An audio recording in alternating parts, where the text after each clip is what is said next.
1981 ഫാത്തിമയിലെ മാതാവിന്റെ തിരുനാൾ ദിവസമായിരുന്നു വത്തിക്കാനിലെ saint Peter's ചത്തുരത്തിൽ വെച്ച് വിശുദ്ധ ജോൺ പോൾ രണ്ടാമൻ മാർപ്പാപ്പയ്ക്ക് വെടിയേറ്റത്. ഗുരുതരാവസ്ഥയിലായിരുന്ന വിശുദ്ധ ജോൺ പോൾ രണ്ടാമൻ മാർപ്പാപ്പ ഫാത്തിമയിലെ മാതാവിന്റെ മധ്യസ്ഥതയിൽ പ്രാർത്ഥന നടത്തിയിരുന്നു. പരിശുദ്ധ അമ്മയുടെ വലിയ ഭക്തനായിരുന്നു വിശുദ്ധ ജോൺ പോൾ രണ്ടാമൻ പാപ്പ.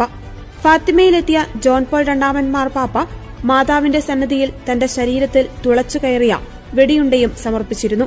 പിന്നീടിത് മാതാവിന്റെ തിരുസ്വരൂപത്തിലുള്ള കിരീടത്തിൽ വെച്ചു.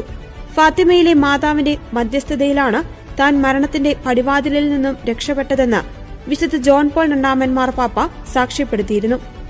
മാതാവാണ് എന്നെ രക്ഷിച്ചത് എന്ന് ഉരുവിട്ടുകൊണ്ടാണ് വിശുദ്ധ ജോൺ പോൾ രണ്ടാമൻ മാർപ്പാപ്പ വെടിയുണ്ടയുമായി ഫാത്തിമയിൽ മാതാവിന്റെ തിരുസ്വരൂപത്തിന് മുമ്പിലെത്തിയത്. 2000 മെയ് 13 ജോൺ പോൾ രണ്ടാമൻ മാർപ്പാപ്പ അവസാനമായി ഫാത്തിമയിൽ എത്തിയത്. 1981 മെയ് 13 സംഭവിച്ച ഈ ദൈവിക ഇടപെടലിന് ഇന്ന് 44 വർഷം തികയുകയാണ്. അപകടത്തിൽ നിന്നും രക്ഷപ്പെട്ട വിശുദ്ധ ജോൺ പോൾ രണ്ടാമൻ മാർപ്പാപ്പ തന്നെ വെടിവെച്ച് വീഴ്ത്തിയ മുഹമ്മദ് അലിയോട് അന്ന് ക്ഷമിക്കുകയും ചെയ്തു.